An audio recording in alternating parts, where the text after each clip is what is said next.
They wrote one word over every star chart that touched the old human sphere, and that word was extinct. The Conclave of Seven, ancient empires that had watched 1,000 species rise and burn out, stamped it into their archives without ceremony, because for them extinction was routine, a census correction, a tax column emptied, a footnote.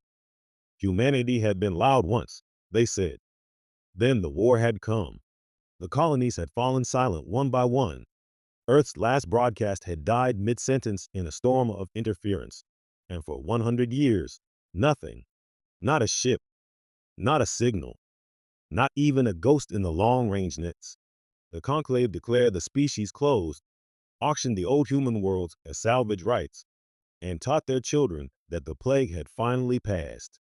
They celebrated the centennial of that declaration on a day of rain over the ancestral halls of the Krell Dominion. And the Arkan, the watch began with a whisper.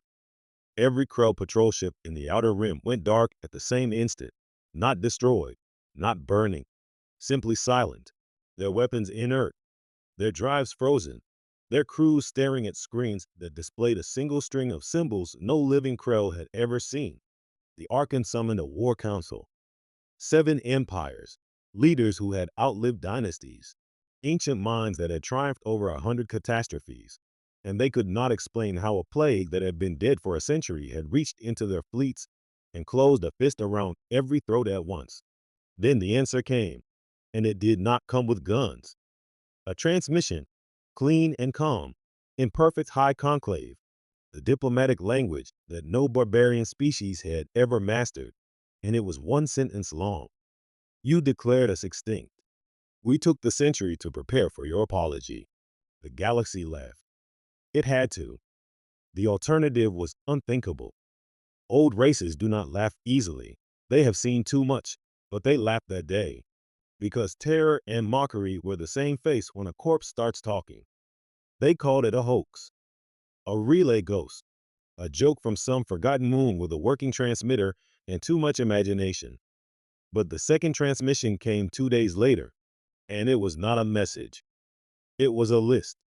Every Krell admiral who had fired on a civilian world, every signature on the Threnor execution order, where 700 human survivors had been put on their knees beneath a sky of warships and shot for the crime of still flying the old flag.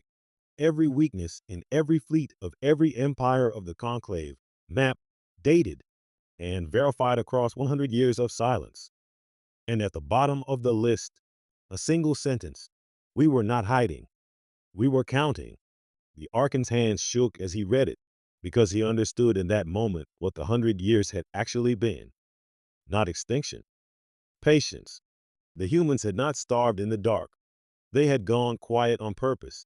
Every colony, every fleet, every signal, burned out and boarded over until the galaxy grew bored and looked away.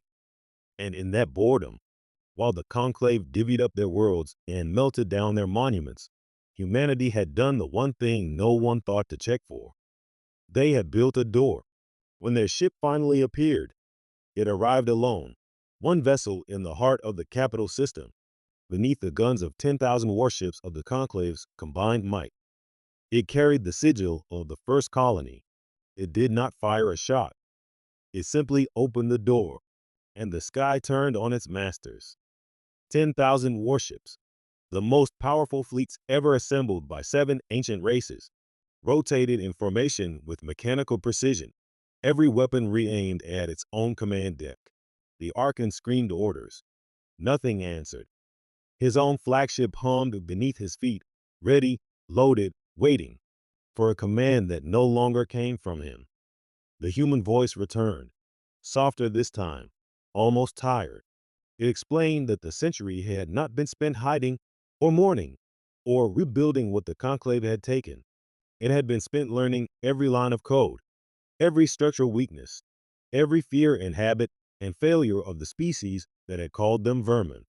The door had been in the walls the whole time, written into the shared networks humanity had helped build before the war, upgraded in secret for 100 years, and waiting for the day the children of Earth decided to walk through it. The Arkan offered terms: surrender, reparations, Reversal of the declaration. He offered anything, everything, in the voice of a creature who had finally seen the size of what he had stepped on. And the human reply came without anger, which was somehow worse. Anger could be outlasted. This was arithmetic. They did not want his surrender. They did not want his treasure.